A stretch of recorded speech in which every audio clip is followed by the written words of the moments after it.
Et en fait, je prépare donc un certificat de spécialisation de tracteur et machines agricoles.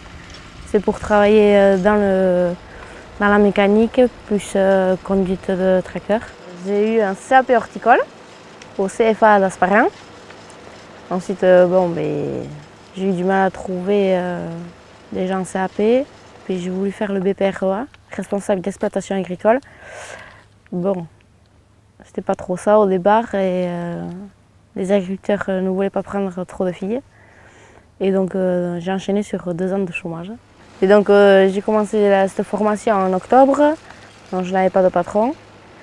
Ensuite, j'ai trouvé au bout de 2 semaines chez un patron au Pays Basque. Et ensuite j'ai trouvé ici par le biais des professeurs, monsieur Daudignon et mademoiselle Stéphanie Duroux.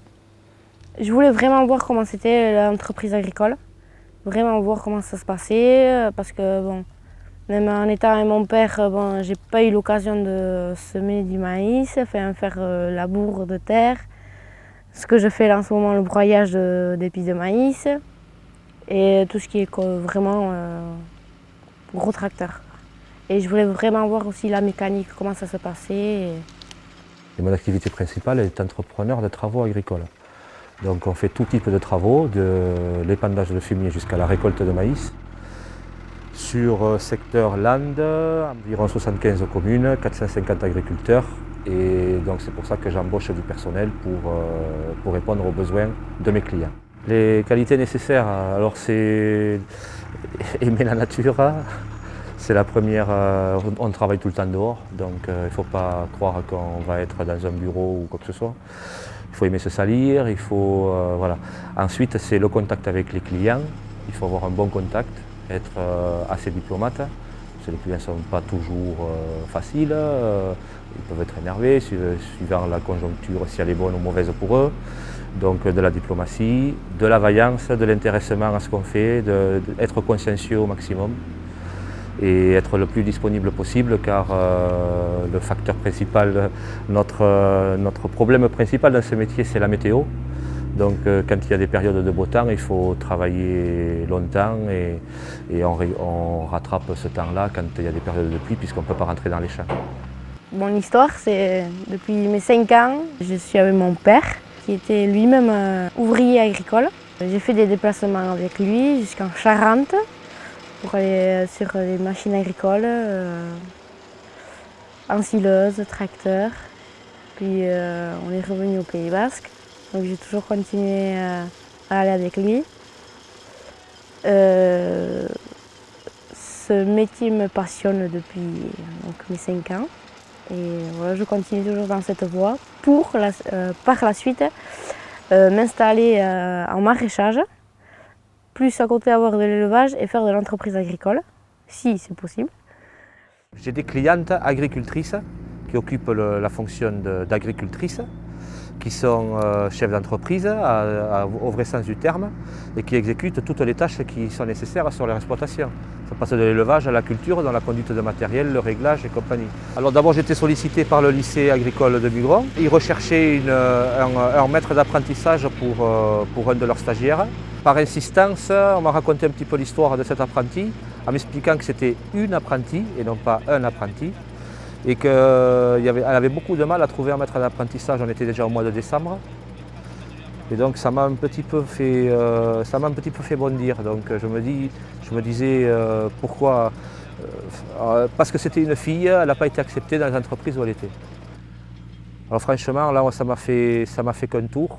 J'avais même pas forcément besoin d'une apprentie, mais j'ai demandé à la voir, à ce qu'elle se présente, de voir sa motivation, parce que je me disais, est-ce qu'elle n'a pas été prise parce que c'est une fille? Est-ce qu'elle n'a pas été prise parce qu'elle n'était pas motivée par ce métier ou pas assez, puisqu'elle a déjà fait 2 expériences? J'ai demandé à la rencontrer, je l'ai rencontrée et quand j'ai rencontré Marie-Pierre, voilà, ça m'a paru quelqu'un de très motivé, aimant beaucoup ce métier, adorant les machines. Les préjugés par rapport au gabarit. J'ai eu au téléphone un patron qui m'a dit non, les filles pourraient déranger mes ouvriers. Donc j'ai fait d'accord. Puis, voilà. Sinon, tous les autres patrons, non, m'ont pas fait tellement de reproches. La qualité que j'ai, c'est s'intégrer. L'intégration facile, ne pas avoir peur de dire aux gens ce qu'on pense, se faire respecter, beaucoup se faire respecter. Ce métier serait a priori d'abord une vocation. Donc déjà qu'une femme comme un homme veuille rentrer dans ce métier, il faudrait que ce soit vraiment une vocation pour elle et qu'elle adore ça. Parce que je pense que rentrer dans une équipe de mecs, les mecs, si jamais ils voient que leur collègue féminine n'est pas motivée et ne comprend pas bien les choses à faire, pourrait être vite mis de côté. Donc pour moi, c'est vraiment avoir la vocation pour ce métier. Pas se lancer dans ce métier si c'est par curiosité. Voilà. Mais c'est la même chose que pour un homme. Mais pour une femme, il faut que ce soit un peu plus accentué puisque déjà, il y a un a priori par rapport à ça, vis-à-vis de tout le monde. Entre guillemets aujourd'hui, ce n'est pas vrai puisque j'ai des clientes agricultrices qui accomplissent toutes les tâches chez elles. Mais a priori, ce n'est pas vrai, mais on pense que c'est un métier d'homme alors que ça peut être aussi un métier de femme, il n'y a aucune raison. Surtout avec le matériel qu'on a aujourd'hui, les techniques de travail qu'on a aujourd'hui. Une femme même, on peut penser à la force de suite. Non, on n'a pas besoin de force pour exécuter ce métier. On a besoin d'intelligence et de savoir se servir des matériels. Voilà, ça s'arrête là. Le conseil que je donnerais à une femme, c'est ne pas hésiter à foncer et voilà. Pour ne pas avoir peur de se salir les mains.